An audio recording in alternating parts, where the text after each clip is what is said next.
Welcome everybody to my podcast, Big Little Small Talk. I'm Megan O'Hara-Sullivan and I love to talk, but I also love to listen. If you're new here, welcome. Thanks for joining me today. I hope you enjoy the episode.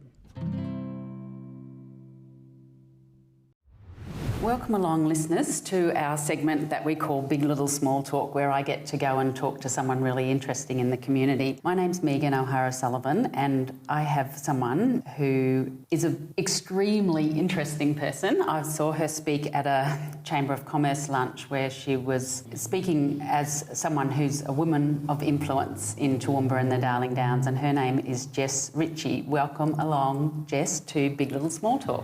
Thank you so much for having me this morning, Megan. Well, it's lovely. We long-term listeners will know I've had everyone from the president of the local stamp club, hi Bob Littlehales, and Rosine Rash, who's a Yazidi translator and interpreter, but I have never had someone who's a brand expert. Can you tell me what a brand expert is? So a brand expert is someone who has spent a considerably large amount of time, or years, at least over 10 years, in my case 17 years, of experience in working with branding and brands. So brands being businesses and how that business is perceived. So from logos to your typography to your colours to that energy and essence of that brand, through to personal branding.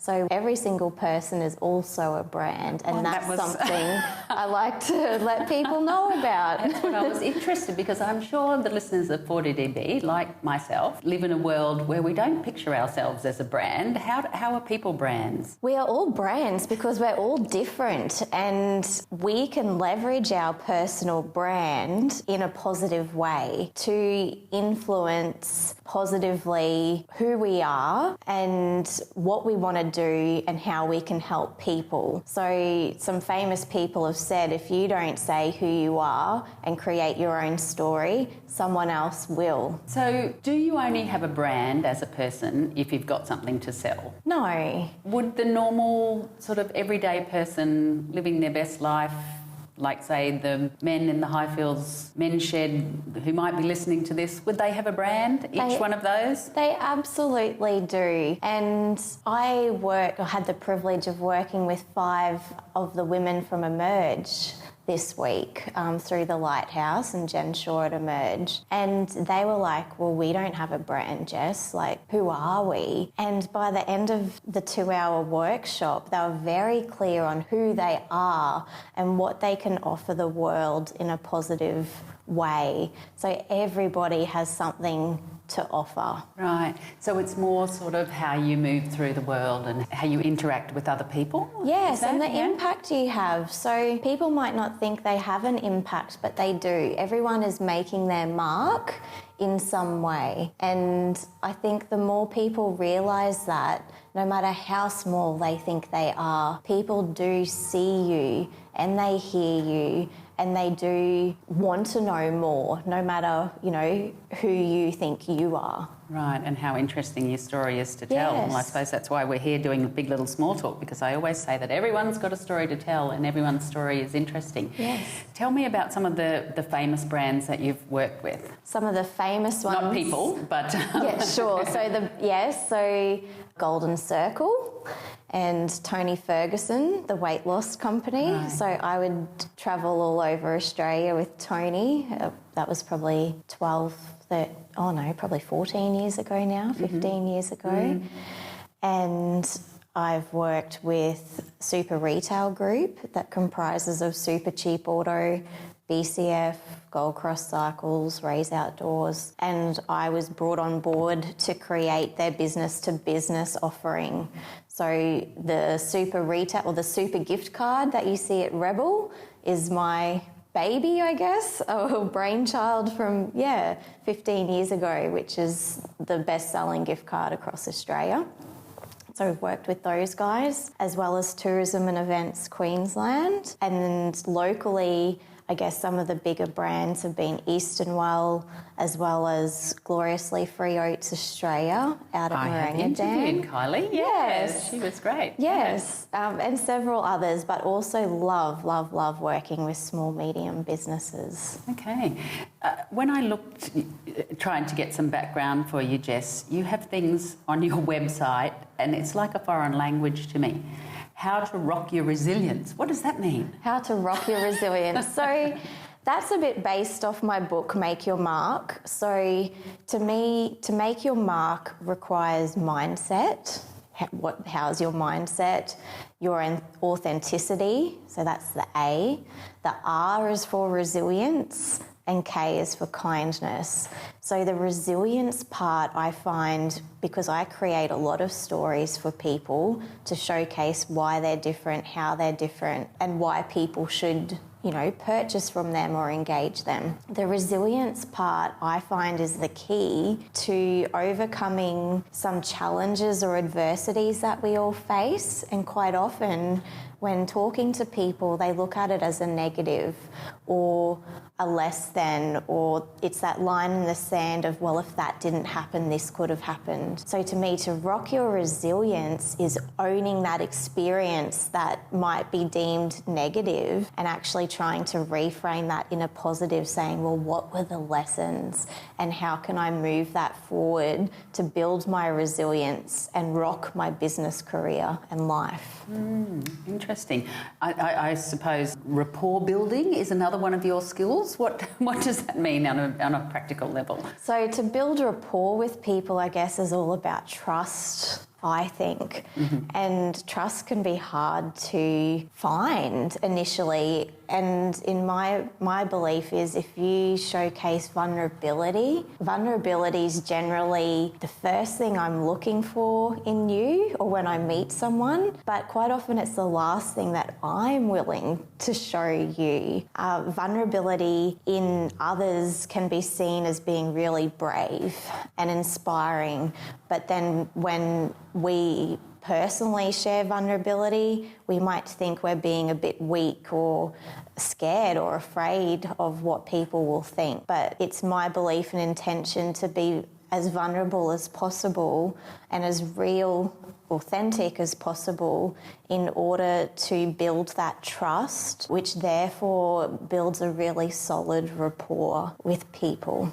It's interesting because I think in the political world, you don't show vulnerability. You don't say you're sorry. You don't say you don't know. And yet, as you say, that's probably one of the things that people are looking for in their contact with other people and perhaps their leaders. More than ever, people want to see that you're real, that we're real, flaws and all, because that's where people can connect. And again, it's that trust. So we're all human beings trying to do our best, or that's what we hope everyone's trying to do their best, which also means that we can make mistakes. So I think people are wanting to see, okay, well, if we make a mistake or I make a mistake, we be quite quick to say that and to apologise and say, well, this is what I'm going to do now, and to own it. I suppose Peter Beattie made a signature of it, the mea culpa, saying I'm sorry and moving on. So maybe that was the secret to his success. So one last question about all the multitude of skills that you had, and you did mention your book earlier, and I do want to talk about that in a minute. But what is a certificate in conversational hypnotherapy? What does that mean? That was a long time ago, and that's not something that I speak about a lot, but it was something I was curious about and was part of my training as a neuro-linguistic programming practitioner. So I guess it's just a skill where there's certain questions and scripts that you can go through with people to put them in a safe state to develop them either personally or professionally. But I must admit it's not something that I often utilise at all. But it is a skill there that I was curious about and attained. Yeah, yes. That sounds interesting. So what's your background, Jess? You went and studied. Did you grow up in Toowoomba? I didn't. So I grew up in Mackay and all my family is still in Mackay. Both sides cane growers in my family for many generations. I moved to Brisbane to study a Bachelor of Commerce and I majored in marketing, human resources and occupational health and safety. I met my husband on college there and we became very good friends. And he joined the police force and he ended up going out to Roma. I decided to stay in Brisbane because I was very clear on my vision of what I wanted to do with my career. And I remember getting really good grades at uni and a professor pulling me aside and saying, "You've got great grades, but don't expect to find a job easy." And I remember thinking, oh, what? Like, I've worked so hard, why wouldn't I? And he said, it's all about connections. And so I said, right. So that's, I guess, what started, well, how do we connect with people and how does someone from this small town, you know, Brisbane felt huge, how do I get that foot in? And I remember reaching out to those I knew with no success and literally pounded the pavement, knocking on doors, begging in some cases. What sort of people were you trying to connect with? Well, initially in government, because I wanted government experience. I wanted to really help people. I guess that was at the core of what I wanted to do. So I was like, right, well, that's where I'm going to start. Of course, it wasn't as simple as knocking on doors to get in to the government. But I, as an 18-year-old, but I met some really nice people who were willing to give me a chance and, you know, a half an hour to mentor me and I guess guide me in the right direction. A vulnerability piece for me was when I saw the Golden Circle job come up and I saw all my friends who were connected or had people who were well known in Brisbane just easily get these jobs, and I guess I was getting a bit frustrated and despondent, and I got to the interview with Golden Circle and the man David Bateman, who's still a good friend and mentor of mine, he's now early 80s, he said, "Why do you want this job?" And I said, "Because I deserve it. I'm the best." And very much not what I'm like, but I was just so, you know what? I am the best. Like, here's my grades. I've tried so hard. I'm willing, you know, to give it my all, my best shot. And I'm sick of being, you know, oversighted so many times. He said, "You've got the job." Because I think it was just that honesty and just sort of putting it on the line and going, "Please give me a go."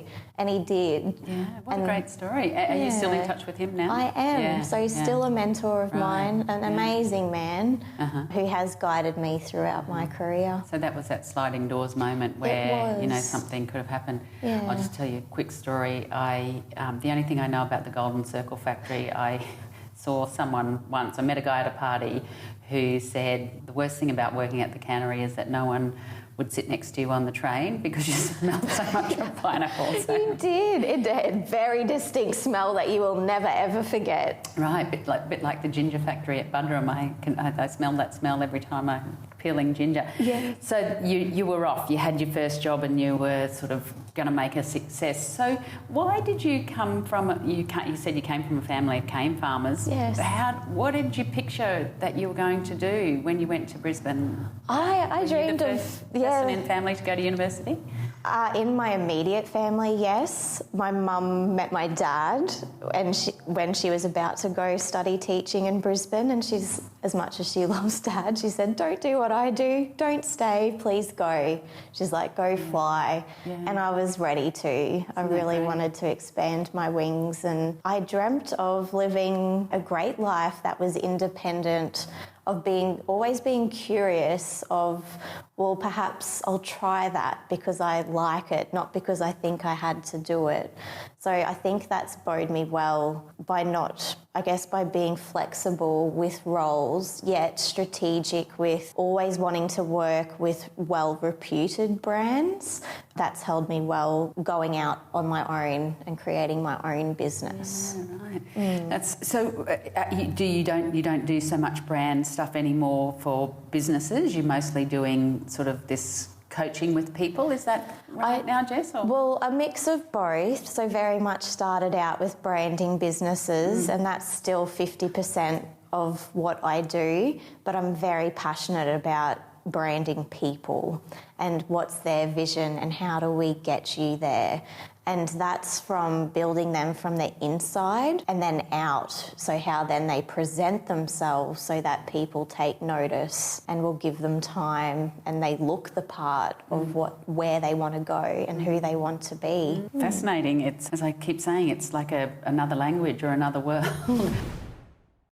I'll just remind the listeners that they're on 102.7 FM and we're in our segment Big Little Small Talk, and I'm talking to brand expert Jess Ritchie. Now, Jess, you talked before about your book, and I read that you said it was the launch pad to resilience and recreating my life. Can you tell me about your book, Clarity to Make Your Mark, and where it started? I believe it originated from the 2011 floods. Is that correct? That's correct. So I have been a carer for parts of my life to my mum, brothers, and to my best friend who passed away from ovarian cancer. So I guess I didn't quite know myself throughout my childhood, so there was a bit of an identity, I wouldn't say issue, but it was always putting others first. And when it came then to the 2011 floods, when you are removed of everything, when everything's just stripped away literally or physically, I realised that myself needed to, I guess, remove layers to figure out who I was. So as I was rebuilding my home during the floods, I started rebuilding myself as well. I guess it was that the self-awareness piece came in of, well, who are you? You know, with all these things that have happened where you've always put yourself first and been in that carer role, who are you now that you need that assistance and you need caring for? So it really made me just take a step back. It was very difficult not having family support. My husband was policing at Roma, so I felt very isolated and on my own, and so it was a really good opportunity to go, hey, I think it's time to sort of take a step back and start to understand who am I really, who is Jess, I was Grimer then, and what is it that I want to do. So that was set me on the path for finding Jess then, and then from the floods, caring for my best friend and just seeing that life was so short. I was 25 and I remember Naomi saying to me, you know, I didn't quite like or love the person I was before cancer, but now I can say I truly love who I am. And that made the lesson in that for me was, am I living my best life? And why does it take these monumental moments for us to step up and create that change? So I want to talk about your best friend in a minute, but tell me about your brothers and caring for your mother and about the circumstances of all of that. So when I was 5, my youngest brother, Juz, was diagnosed with juvenile diabetes. And in Mackay, I remember Mum and Dad frantically taking him everywhere. And I think they might have gone to Rockhampton, Townsville, not quite sure Brisbane, but anyway, it was endless doctor's trips because Mum knew that something was wrong with her baby. They just kept saying he was a sleepy child. I remember them cleaning out their cupboard on a rainy day and I found him blue, and Dad calling the ambulance and Mum resuscitating him on the driveway. And I guess now as a mother, understanding what Mum went through, she, you know, suffered from post-traumatic stress after that. And for me, a happy mum meant a happy family and a happy life. And so I wanted to try and mitigate risk at all costs for my family and sort of developed these perfectionism behaviours to try and mitigate risk. And if I was perfect, then that was something no one had to worry about. It was one less worry.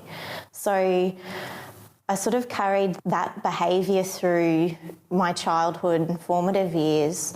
And when I was grade 6, so 11, my mum became really ill. She got a blood clot during a surgery that wasn't found until it became really quite serious. And so I didn't have to, so changing that story, I took it upon myself to care for my mum during that period and my brothers, because she couldn't get bruises or hurt herself because it would be quite dire. So I would cook, clean, mow, care for my brothers for 12 months while my dad had to work away to make ends meet. But that year I got straight A's, and I wasn't a straight A student. So for me it was like this validation of, you can do and be it all.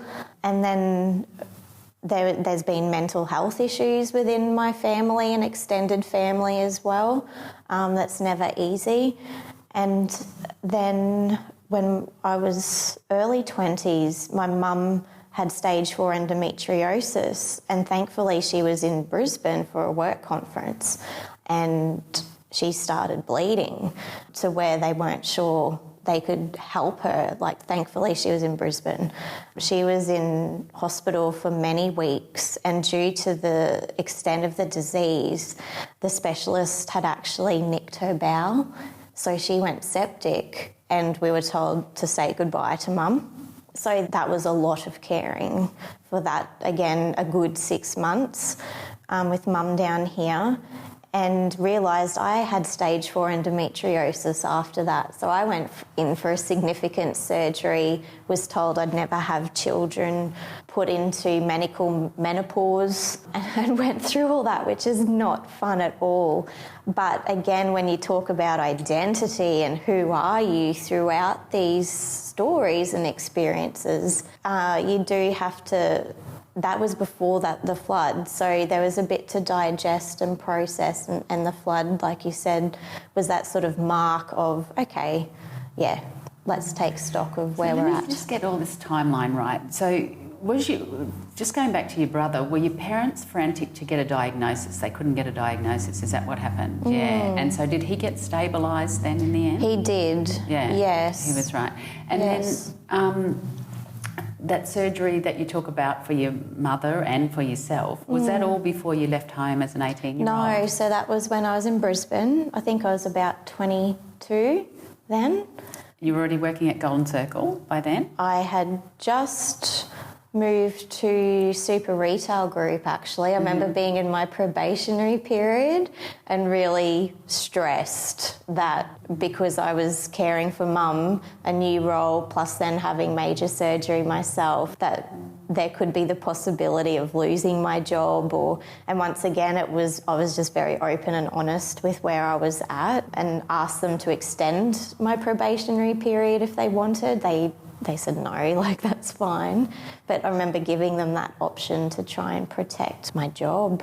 It's interesting when you talk, because you say sort of almost like there was these sort of moments in your life where you had to take stock of who you are and where you were going. But it sounds like you're a pretty determined and insightful child and young adult, and all the way through. So thank you. It just seems, you were searching for a long time, or you were sort of very thinking about where you were going. You mentioned before, you said about you developed these behaviours as a child. What sort of things? Was this more like sort of perfectionism and that sort of thing? I would say perfectionism and that risk mitigation, so being very hyper-vigilant, always scanning, and not for myself so much, everyone else. And I got to the point where I just realised, you know what, at the end of the day, Jess, you are actually healthy, can be happy, like this is your life. And I realised for a lot of my life I had been using it to help everyone else, which I think is beautiful and great, but it was at the expense of myself. And so I had to start finding boundaries and understanding who I was in order to care for myself, so then I could care for others without feeling sort of begrudging, I guess. Resentful. Yeah, sure. Yes. Yeah, I can understand that. Where were you living when the floods came through, and what was the circumstance of that? So that was the January 2011 floods in Auchenflower. We've still got the unit there, which it went through quite a bit this year in February. So I was watching Toowoomba and Grantham, obviously, like the rest of Australia and the world. And I remember ironing my uniforms that week, just knowing I'm very intuitive, and I felt sick. I just thought, this is coming, this is going to come towards us. Again, probably that hypervigilant risk mitigation was coming in, starting to make plans just in case. And where I was working at the time was a good 50-minute drive on any day. And so the morning of the flood, of when it was going, well, no one knew that it was going to rise, but had a feeling. And I remember calling the CEO that I was reporting directly to at the time. And it was about 5:30 in the morning. I could see I was getting emails, and I just said, look, you know, can I have permission to work from home till about morning tea time? And it was denied, because they were going to Brisbane for a meeting and they thought it was going to be okay. And so against my better judgment, I did what I was told. Very much a yes person, how high to jump person. And 11 years ago, we didn't have our phones sort of on the table, did we? In meetings, or didn't seem to have that accessibility to communication or data. And I remember being in meetings all day, and got back to my desk, and my sister-in-law in Melbourne said, Anna Bly's saying Auchenflower to evacuate immediately. And so I left and right. And you go into that flight or fight mode. I've discovered I'm very much a fighter, and can put a plan together very quickly. So I got my flatmate's stuff out, and then by the time I had her and our cars out, I had to wade, like swim out with just a backpack. And then I realised, well, where do I go? I don't have family, I can't get to my friends, you can't drive your car. And my phone was flat from so many people making sure I was okay. And it was cold. That water was like ice. And a bunch of Irish backpackers found me and picked me up, took me to their house and gave me a hot cup of tea and warm clothes and a hot shower. And I call them my Irish angels, because that just allowed me to get my head back together and make a plan. So where was all your stuff? Was it in your car and you'd driven that where though? No, I had no stuff. So the car I parked up the hill. So we're sort of in this parade, and then so I just thought, well, I'll park the cars up the hill where surely the water's not going to go that high, and then swam back down. It's near the Wesley Hospital there. Swam under the train track. And I remember women in cars, because it was school pickup time, looking at me like I had three heads, because you couldn't tell where the water was coming up. And I just thought, this is so interesting. Like, I'm being judged here with people not understanding what's going on. It was really incredible. Interesting and dangerous. And dangerous. Yeah. Yes. So the unit went under completely, did it? Yes, through 2 levels. So completely through the first level, halfway through the second level.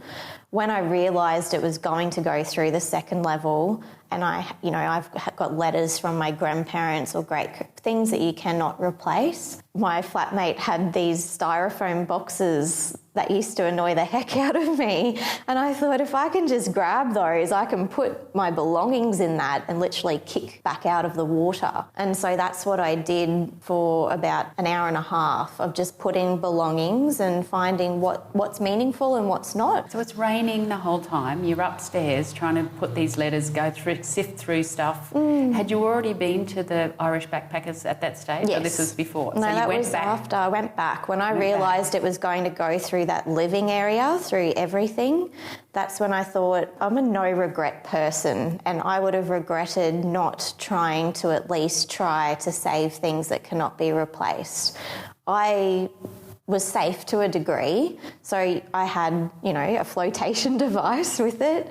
I swam to my balcony and hopped over, and I did. I would regret not having done that. And until someone said they thought there was a bull shark in the water, that's when I got out. Let alone all the snakes and all the Yes. debris that's in there. It was awful, Yeah, but for me, I don't regret that decision. You saved that. And then what happened? Where did you stay then? So I stayed with my husband's family friend who's like a cousin. So he kindly took me in while we renovated, and he was very, very good to us. So thankfully I had somewhere to stay and go, but I didn't know who he was. I was relatively young with this middle-aged single man that you're suddenly living with, and, again, that's another experience and something to get used to, and it was just a lot, I guess, to take in, but really grateful. What did you do about going to work and your clothes and everything like that? That was hard. Again, vulnerability. I think I was forced to be vulnerable. I didn't have a lot. People gave me some clothes. I went out and bought some more. To go back to that workplace, the workplace itself was wonderful, and I'd, research their values before working for them. But that experience taught me about the power of a personal brand, of who you work for, of who you work with, and their values. There was a clear misalignment of my values and the person that I was reporting to at the time. Other things had happened prior to that in that workplace, and I guess for me it's time to go. So that was a really big lesson in using your voice and standing up for what you believe in and putting your priorities first, because if you don't do that, you can literally lose everything you've ever worked for. I guess I'm interested to hear you talk about putting your values first, but how do you reconcile being able to work in a team and being a team player, and when to be in the team and when to put your own value, not your own values, but your own opinions first? It's a fine line, isn't it? It is. It's a delicate dance, isn't it? I think that's where effective communication comes in. It's the rapport building we spoke about earlier. It's understanding your values and being very clear on them and why, and recognising and respecting other people's values as well, so that it becomes a debate where there is a clear line there. And what I've realised is not a lot of people actually know their values. They think they do, but they don't. So I guess if you have the opportunity to work with people who do, it is easier. What would you say that your values are? My values is definitely respect, it's family, it's integrity, authenticity, as well as kindness. So they're my five core values, I would say, and then a lot of us obviously have other values outside of that. Now, we were talking before, and we've gone off around about a little bit in your book, Clarity to Make Your Mark, and I see that you have just won gold in the Independent Publishers Book Awards, which is pretty exciting in the motivational and spiritual category. Yes. That's a pretty big achievement. I know. I'm still very grateful and surprised about it. So a good friend of mine in town recommended that award to me. And she said, I think they might be closed. And I said, that's all right, we'll try for next year. We had a look and it was extended for 3 days. So I was like, right, I'll throw my hat in the ring and got gold, which is fantastic. It's an incredible achievement. But how does one go from having a few ideas to writing a book, though? How do you do that? I think it's different for everyone. I started with just musings on napkins or random pieces of paper, thinking it started with me, like what I wanted to find out or figure out, and had books all over the place I'd write thoughts in and ideas. And then as my business progressed and I worked with a lot of people, so I've worked with over about 1,200 women in particular in business, and so a lot of the stories and themes and challenges were the same. So, and of what I had experienced or do experience, so I started going, well, how can I help? How can I help solve this? And that's where the Make Your Mark program evolved, in understanding clarity, connection, to communicate with confidence. So everything, I guess, sort of, that was the foundation to it. And then I just started writing off what that meant to me to make your mark. So it's self-published. How Yes. did you get it in some sort of coherent order? Did you have someone who proofread it and said, look, I think you should do this for this chapter, or Yeah, so I did engage a book coach. So I had a lot of it already written, but to get it out of different books and napkins and the computer was the hardest part. So I do recommend not doing that, and having it in one spot and orderly if possible. What I do as well, and people have found it helpful, is to speak it out loud and record it with different apps. So there's a rev.com app that I use, and it's transcribed within minutes. So people will often say, but I'm not a writer. And I say, well, neither am I, really. So, and I think you kind of get some more warmth across that way when you're speaking it. And then it's transcribed in a Word document straight to your inbox, and you can tidy that up then. So there are ways and hacks around Interesting. I didn't know that. Look at us Yes. all go. We're all going to be writing our books in Yes. a minute with these apps. Okay. Yes. And what about the self-publishing? Who knew in the world that there was even such a thing as a book coach, for a start? I am learning a lot today. Yes. How do you go about self-publishing? So I had no idea, so that's why I engaged this team called Indie Experts in Brisbane. So they basically held my hand on the journey, and I think, considering a lot of my content was already written, it was just refining certain models and things that I had created, but then it was handing it over to them to get the book cover designed, which I always had in mind what I wanted for that. And of course, being in design, for me, that was relatively straightforward. And then they have an editor, they have an internal layout person to design, how the book is internally. And then you go through another round of edits, and then there was a person there who helps upload it to all the different platforms and do keyword inputs and things. So you can do that yourself. However, I knew if I tried to do that, I'd just never get it done. So I reached out for help. And you pay someone to do that. You pay someone to do that. And then what about it getting sold? How do you get it sold? So that's on all your platforms, so on all good retailers online.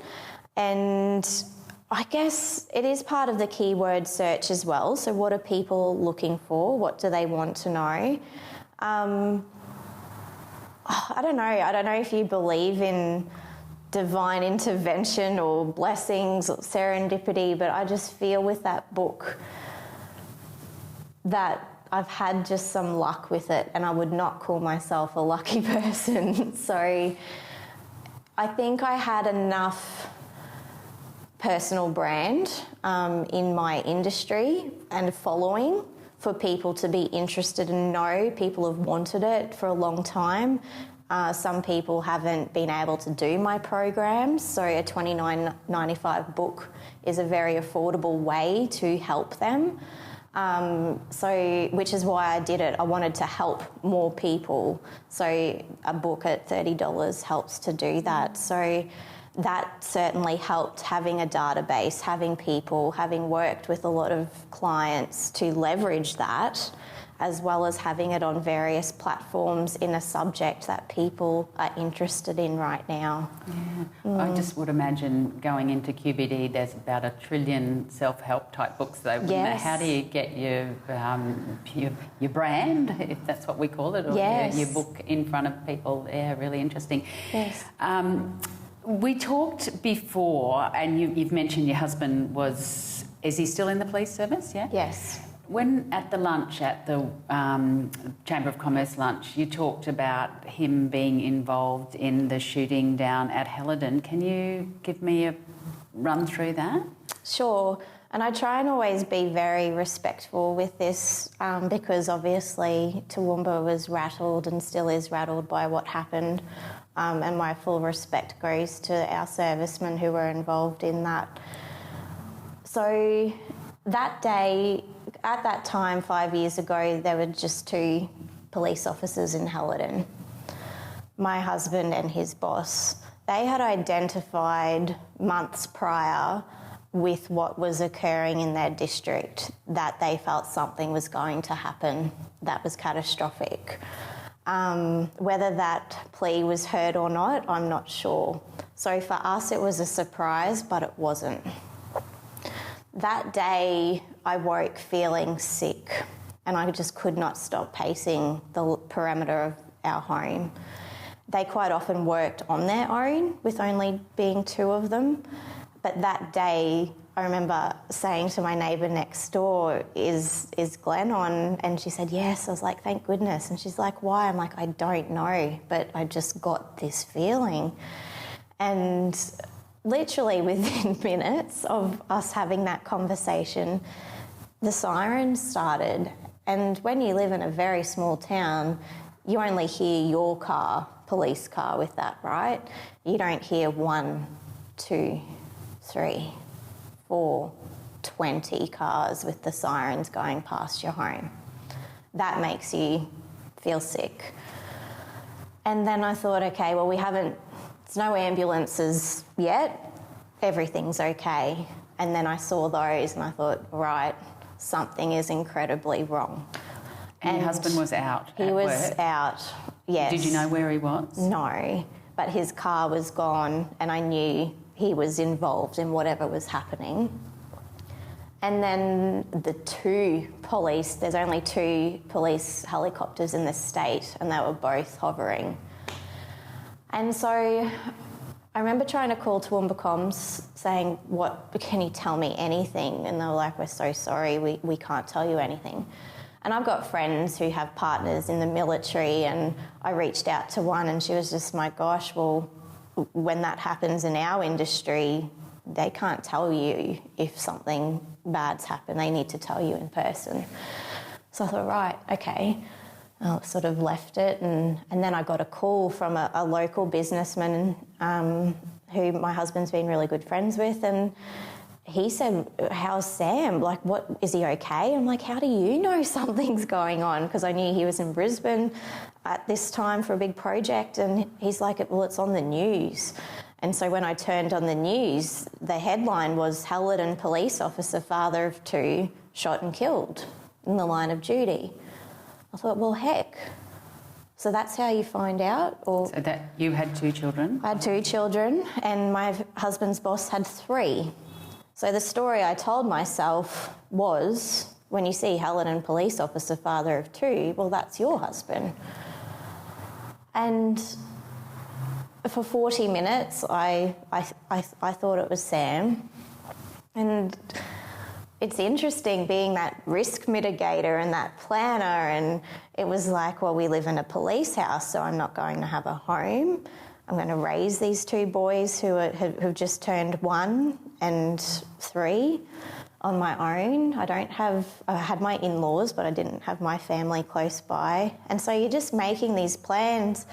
And I remember thinking, I still held a bit of hope, of course, because I hadn't had that knock on the door. And I knew with just what I'd been through in the past and triggers, how I respond to trauma, that if I heard a knock, that would be my undoing for the rest of my life. So I was pleased I had that level of self-awareness to go and stand by the gate, because I thought, there's quite a lot of knocks you hear in your life, and I thought, I don't want that. I don't know how that came to be, but I remember that being really important for me not to hear that sound. So I stood by the gate and I waited, and while I was waiting at the gate and seeing my kids run and laugh and play, I just thought, I'm so proud of him for making his mark every day. For always showing up, being present in his job, but with us. And I thought, well, again, life is so short, because prior to that, my brother had been paralysed on Easter Sunday just a few years before. So I'm like, there's this theme here of life is so short, Jess. Grab it. We've got to make the most of it.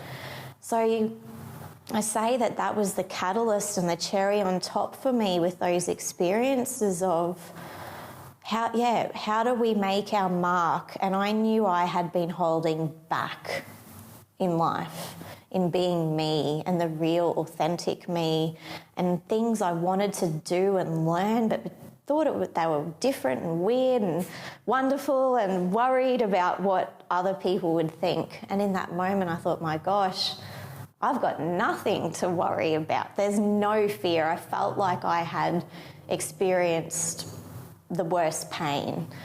And so then 40 minutes later, when I found out Sam, my husband, was safe physically, he had hundreds of bullets fired at him. It's his vehicle they show on all the media. And there's a lot of things that people don't know that happened that day that him and his partner did. And to find out that he was still alive, obviously that was incredible, and I felt so blessed and grateful. But you felt in every single cell of your body that grief and that loss, because you truly thought with the communication you were given that was the case. So then it was this journey of survivor's guilt, and still of extreme guilt of that was someone else's husband and father of an amazing man. That's really hard to live with sometimes. Yeah. I know, Brett Ford is honoured for the work that he did, but I can't imagine that 40 minutes, what that was like. I mean, it must have been an eternity standing. So you're standing out at the gate the whole time? Just waiting. Mm. Oh, Jess, that's an incredible story. And unfortunately, I've run out of time, and I'm going to have to say farewell to you, and I don't like to end on that note, but I mean, it's just an incredible learning experience for me and for, I'm sure, the people who are listening to this. So thank you for sharing those incredible stories. Amazing. I'll probably have another hour in me to talk to you about all the things that you've been through. We're going to go on to a lighter note now. As listeners would know, I like to end with sort of slightly frivolous conversation. So for you, and you would be switched into the social media and all of that, what for you is your favourite celebrity scandal?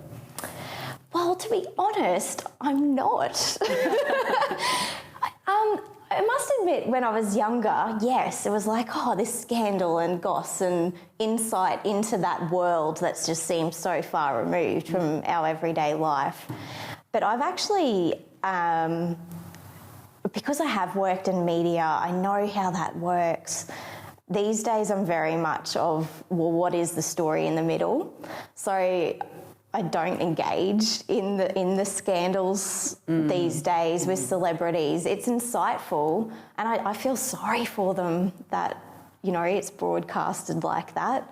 So I'm probably not the best one to respond to that one, Megan. Good that you're much more highbrow than me and not trawling social media looking at all the Johnny Depp and Amber Heard stories. Yes. What about if someone was to give you an envelope with the date of your death in it, would you open it? That's probably interesting considering some of the things we've touched on, isn't it, today? No, I wouldn't like to know, because in those lessons those experiences I've had, for me, the gift of that has been to just live life every day. So I guess if you did know, you would jam-pack more things in or plan, but I feel like no, I'd rather not know and try and live the best life now with as few regrets as possible. Well, I think you're probably living that philosophy, aren't you? Yes. You know, live every day to its fullest. Yes. What about, I don't know whether you're a royal watcher, you may not be since you don't go trawling the social media. So who's your favourite royal and why? No, again, I don't have a favourite royal. I enjoy watching them and seeing from a personal brand perspective. I find it very intriguing. I do feel sorry for the Queen. Again, it's like, well, what's real and what's not? And for me, when it comes to the British monarchy, I think, well, people are craving that authenticity and realness. I actually think the Queen is starting to do that in her final years, in wanting to put forward the real her and to leave that legacy while she can. But I don't have a favourite, but I mean, I loved growing up with Diana and the values she had, and I guess trying to change, I guess, the walls she was confined to, I think is really powerful and has created a difference in that, I guess, in the world. Yes. Yeah, that's a lovely thing to hear you say. And I think, and how close it is to your life, I guess. But when you said about the brand perspective, you look at what Wills and Kate and their brand, let alone Meghan and Harry, them as a brand, I mean, it's so different to It is different, isn't it? 20 years ago, 30 years ago. So different and They're interesting. They're controlling the narrative rather than the other way around. Yes, and I am interested to see how that plays out. And, you know, and then you've got old Andrew off doing his things like it's a mess. His brand is not so good at the moment. His brand is not great, good, and it will not. Yeah, there's no. Even you could not rescue Andrew's reputation, Jess. No. Okay, last one. What's the song that can't keep you off the dance floor? Brown Eyed Girl by Van Morrison. And if you have a look at the photo of Jess on Facebook, everyone, you'll see that she is indeed a brown-eyed girl. Oh, thanks, Megan. Thank you so much for being my guest on Big Little Small Talk today, Jess. It's been a real privilege to hear your story. Thank you for inviting me. It's been an absolute pleasure.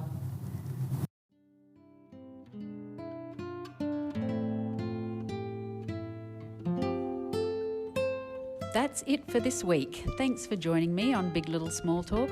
I hope you can make the time to join me next week. If you've enjoyed this episode, please subscribe on your favourite podcast app.